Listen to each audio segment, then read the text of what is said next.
자자자. 그 확률을 풀 때 요걸 생각하면 굉장히 편하다고 했습니다. 뭐냐면은 모든 경우분의 조건 경우로 푸는 것도 있지만 좀 발전된 문제가 하면은 전부 다 이런 식으로 생각해 주세요. 사건 구조와 요구사항을 정리한다. 계속 이걸 연습하셔야 됩니다. 계속 사건 구조와 요구사항을 정리한다는데, 자, 이 문제 한번 볼게요. 이 문제는 공이 10개가 있는데 3개만 당첨이랍니다. 그런데 철수와 영희가 순서대로 공을 꺼낸대요. 요게 사건 구조입니다. 철수와 영희가 순서대로 공을 꺼낸다. 그러니까 처음에는 철수가 꺼내고 그 다음에 영희가 꺼내겠죠. 그럼 사건 구조를 이렇게 써요. 철수 앤드 영희. 자, 그 다음에 요구사항을 정리합니다. 철수 1번 문제를 풀면은 철수도 당첨되고 영희도 당첨되기를 원해요. 그럼 요구사항은 철수가 당첨되고 영희도 당첨되는 결과가 하나의 결과면 된다고요. 다른 거는 필요해요, 안 필요해요? 안 필요해죠. 그럼 요거만 답을 적으면 되는데 답 적는 게 쉽다는 겁니다. 한꺼번에 한결 계산을 하지 말고 최초에 1, 2, 3은 당첨이고 4, 5, 6, 7, 8, 9, 10은 당첨이 아닐 때 철수가 최초에 당첨될 확률이 얼마겠어요? 10개 중에 3개를 꺼내니까 10분의 3이네. 이 확률을 구하고 곱하기 영희가 당첨될 확률이 얼마겠어요? 철수가 하나를 가져갔거든요. 9분의 2. 이렇게 풀면 간단하다는 겁니다. 이게 여러분들 책에서 설명하는 어려운 곱의 법칙입니다. 그냥 이렇게 풀면 아무 생각 없이 돼요. 자, 그런데 1번 문제는 풀었고, 두 번째는 이렇게 됩니다. 사건 구조는 철수와 영희를 다 얘기하는데 영희가 당첨될 확률, 도대체 뭘 요구하는 거죠? 여기만 당첨하면은 뭐 이상하잖아. 말이 비었잖아. 문제가 뭘 뜻하고 있는 거죠? 철수가 당첨돼도 괜찮고 당첨되지 않아도 괜찮겠다는 얘기입니다. 그러니까 요구사항이 1개가 아니고 2개예요. 복합적입니다. 둘 다 당첨되는 것도 좋고, 두 번째는 뭐야? 철수는 당첨 안 되고 영희만 당첨되는 것도 좋다. 이런 얘기거든요. 그러면은 여러분들이 답을 어떻게 써야 되냐 이거죠. 1번 확률도 구하고 2번 확률도 구해서 답을 더해주면 끝나는 겁니다. 자, 그러면은 계산은 이렇게 하면 됩니다. 처음에 철수가 당첨될 확률, 이건 앞에서 했죠. 10분의 3. 그러니까 1, 2, 3, 4, 5, 6, 7, 8, 9, 10에서 상상을 해야 돼요. 철수가 1개를 가져갔어요. 그때 영희가 당첨될 확률은 9분의 2고, 얘는 처음에 철수가 당첨 안 돼야 됩니다. 확률이 얼마? 10분의 7. 철수가 이런 걸 하나를 가져갔어요. 여기가 당첨될 확률 얼마? 9분의 3. 이렇게 되는 거죠. 그래서 답을 쓸 때는 90분의 6 더하기 90분의 22. 실수를 안 하고 싶으면은 이 숫자를 적는 게 아니라 이 그림을 잘 정리하는 습관을 가지세요. 그러면은 경우일수 문제, 확률 문제가 굉장히 쉽게 풀리는 것들이 많은데, 여기 집중. 좀 봐주세요. 안 풀 거예요. 굉장히 중요합니다. 완전히 대놓고 생각하고 있네요. 그렇죠? 너무하죠? 벌써 눈을 몇 번 마주쳤는데 그냥 엉뚱한 책을 대놓고 보고 있죠. 자자자. 여러분들한테 안 가르쳤던 이게 마지막입니다. 이게 굉장히 중요한데, 얘는 무슨 뜻일까요? 철수가 당첨되었을 확률을 구하라고 하는데 앞쪽에 이상한 말이 있어요. 앞쪽에 어떤 말이 있죠? 네.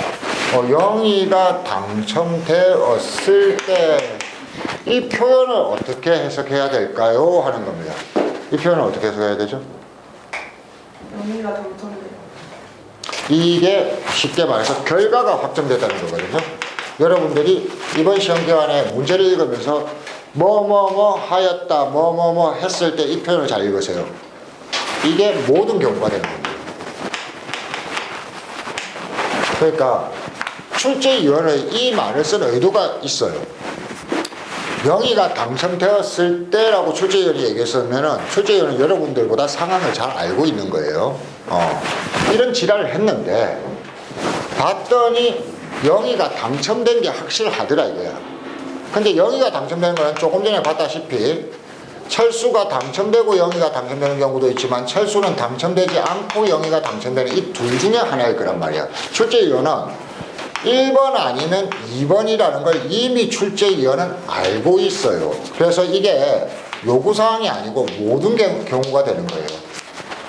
그 중에서 철수가 당첨되었을 확률이니까 1번, 2번이란 건 출제위원도 알고 있는데 그 중에서 1번이었을 확률은 얼마냐 이렇게 묻는 겁니다. 이게 조건 경우가 되는 거예요. 그럼 답을 어떻게 써야 돼요? 모든 경우 분의 조건 경우입니다. 그래서 모든 경우를 1 더하기 2라고 쓰고 조건 경우 1을 써주면 되는 거. 자, 그 다음에 이 확률은 그냥 이렇게 계산하면 됩니다. 어떻게 계산하면 되냐면은 앞에서 본 대로 이게 10분의 3 곱하기 9분의 2, 그 다음에 얘는 10분의 7 곱하기 9분의 3이니까 번분수로 90분의 6 더하기 90분의 21분의 90분의 얼마? 6 이렇게 해주면은 답이 나온다는 거죠. 이게 여러분들 소단원의 말로는 어렵게 조건부 확률, 책의 풀이는 P 어쩌고 저쩌고 저쩌고 이렇게 나오는데 이거 다 필요 없고 그냥 이 그림으로 써주면 된다입니다. 그래서 이걸 잠깐 연습해 볼게요. 가벌병 세 사람이 두 개를 항상 비교하면서 읽으세요. 가벌병 세 사람이 간역을 쏘는데 명중률이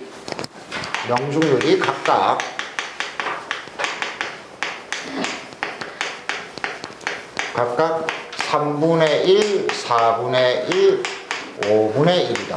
그런데 1번 문제 두 명이 명중시킬 확률을 구하시오. 이게 있고 2번 문제는 말이 다릅니다.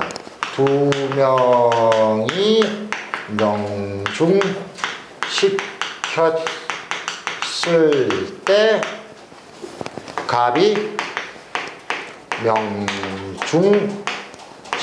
명중시켰을 확률을 구하시오. 말이 다르다고요. 자, 천천히 해볼게요. 처음에 사건 구조를 파악해야 됩니다. 사건 구조를 어떻게 잡으면 돼요? 갑과 을과 병으로 잡으면 사건 구조. 그다음에 두 명이 명중시켰다는 것을 정리를 하셔야 됩니다. 어떻게 정리를 해야 돼요? 1번 갑, 을은 명중하고 병은 실패했다. 두 번째는 갑, 을, 병. 세 번째는 갑만 실패했다. 이렇게 되겠네요. 그래서 두 명이 명중시켰다는 것은 요거 세 가지를 얘기합니다. 그래서 답은 1번 확률 더하기 2번 확률 더하기 3번 확률이라고 쓰면 끝. 그런데 1번 확률 계산은 어떻게 하냐면 갑이 명중시킬 확률이 얼마? 3분의 1, 4분의 1, 을이 실패할 확률은 5분의 4. 밑에는 3분의 1, 4분의 3, 5분의 얼마? 1. 그 다음에 얘는 3분의 2, 4분의 1, 5분의 1 이렇게 하면 되겠네요. 그래서 분모가 다 똑같아요. 이런 것들은 시원하고. 그러면은 분모가 얼마? 60분의 4 더하기 3 더하기 2라고 하면 간단하게 나오겠다. 인데 얘가 똑같은 문제 같지만 비슷한 문제 같지만 두 명이 명중시켰을 때 갑이 명중시켰을 확률이라고 했으니까 얘는 여기가 모든 경우가 되는 겁니다. 그러면은 셋 중에서 두 개만 명중시키면 답을 어떻게 써야 돼요? 1 더하기 2 더하기 3분의 갑이 명중시킨 거는 1 더하기 2라고 쓰면 되는 겁니다. 이런 것도 계산은 쉽게 분모가 똑같기 때문에 분자로만 계산하면 됩니다. 분자로만 계산하면은 4, 3, 2분의 4 더하기 3 이렇게 하면 되는 게 조건부 확률. 쉽죠? 자, 조건부 확률을 해석하는 것 중에 더 쉬운 것도 하나 있습니다. 이런 것도 있습니다.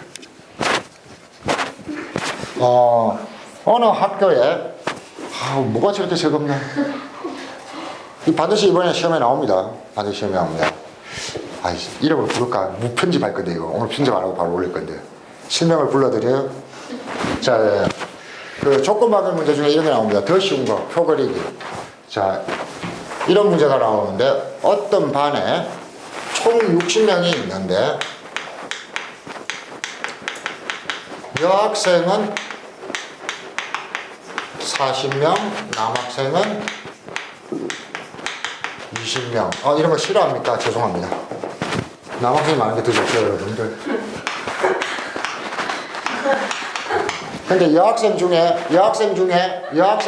안경 낀 학생이 뭐 5명, 남학생 중에 안경 낀 학생이 뭐 20명, 이렇게 합시다. 이렇게 했을 때, 문제가 뭐라고 나왔냐면은, 안경 낀 학생을 뽑았을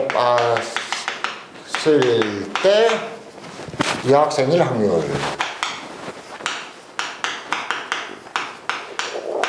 이것도 아무 생각 없이 여러분들이 모든 경우와 조건 경우만 잘 나누면 돼요. 모든 경우가 뭐예요? 안경다. 안경 낀 학생이잖아요. 그렇죠? 그러니까 이런 거는 표본에서 풀면 됩니다. 여학생이 있고 남학생이 있는데 이게 20명, 40명이고 안경이 있고 안경 안 꼈다고 정상은 아니지. 안경 껴도 정상이지, 그렇지? 안경이 있다고 합시다. 자, 그러면 표를 그려보면은 안경 낀 여학생이 5명, 15명, 안경 낀 남학생이 20명, 20명 이렇게 됐잖아. 그럼 모든 경우를 그냥 눌러보면 되는 거야. 몇 명? 모든 경우가? 모든 경우가 25명이네. 여학생은 몇 명? 5명. 이렇게 하면 푸는 게 더 쉽습니다. 이거는 표본에서 푸는 가장 쉬운 것. 됐죠? 자, 마지막 하나만 하고. 이게 조건부 확률이고, 마지막 하나는 참고. 요구사항이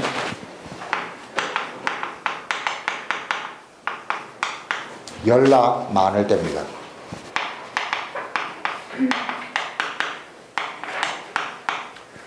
자, 조금 전에 3명 중 2명이 맞추는 걸 했는데 이런 것도 있습니다. 10명 중 7명이 성공한다. 이런 것도 있을 수가 있죠. 자, 봐요. 각 선수가 골을 넣을 확률이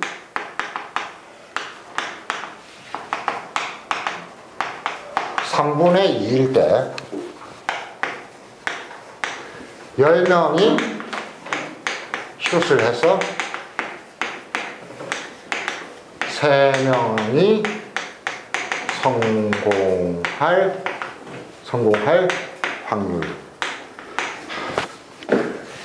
정말 산만하네요.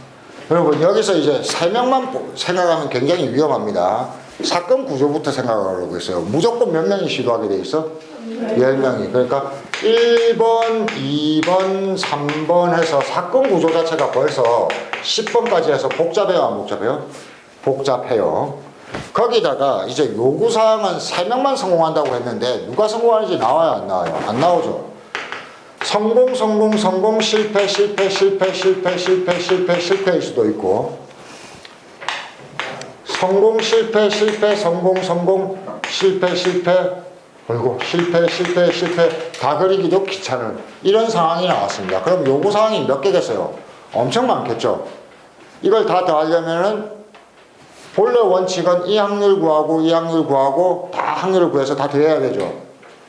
계산이 잘 안 될 것 같은데 쉽지만 이런 것도 언제나 쉽게 정리가 되기 때문에 문제가 나온다. 원칙대로 가면 됩니다.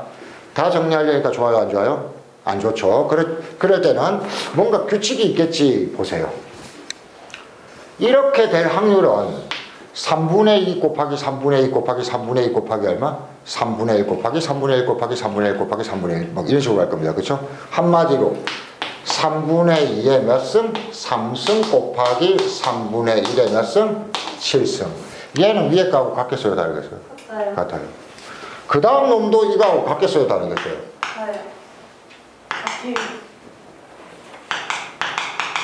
같을 수밖에 없습니다. 그렇죠? 동그라미와 X가 순서만 바뀌었지 똑같으니까. 그렇지? 그러니까 이게 몇 줄인지는 모르지만 이게 전부 다 똑같은 값을 가질 거다, 안 가질 거다? 가질 거다. 그럼 우리는 이 값에다가 뭐만 곱해주면 돼요? 이게 몇 개인지만 곱해주면 되죠? 이런 종류의 그림이 몇 개나 나올 수 있을까요? 어? 10개? 왜 그런 생각을 하죠? 동그라미 3개와 X 7개를 한 줄로 세우는 방법의 수랑 같을 겁니다. 이해됩니까? 본래는 이걸 다 그려야 되잖아, 그치? 본래는 동그라미가 여기 있는 것도 그려야 되고 모든 걸 다 그려야 되잖아. 근데 이걸 다 그린다는 자체가 뭐야? 동그라미 3개와 7개의 X를 한 줄로 세우는 방법의 수랑 같을 거라고요. 그래서 여기에 뭐가 붙느냐? 10팩 나누기 7팩 3팩이라고 붙어도 되고, 이걸 같은 말로 이걸 10시 3이라고도 풀 수 있다. 왜냐하면은 1, 2, 3, 4, 5, 6, 7, 8, 9, 10 중에 동그라미 3개가 들어갈 번호를 고르는 방법의 수랑 같으니까. 그러니까 C로 해도 좋고 이걸로 해도 좋다. 이걸 일부 책이나 이런 데서는 독립시행이라고 하는데 따로 말로 외울 필요는 없다. 사건 구조가 좀 더 복잡하고 요구사항이 길 때 이거는 똑같은 값들이 나올 거라고 예상을 하고 총 몇 개인지만 세면 된다. 단 여러분들은 이 그림, 이 스타일의 그림의 종류가 몇 개인지는 언제라도 쉽게 셀 수 있는 게 중요하다. 그래서 제가 같은 문자를 포함하는 배열을 강조하는 겁니다. 중복적으로 했습니다. 됐죠?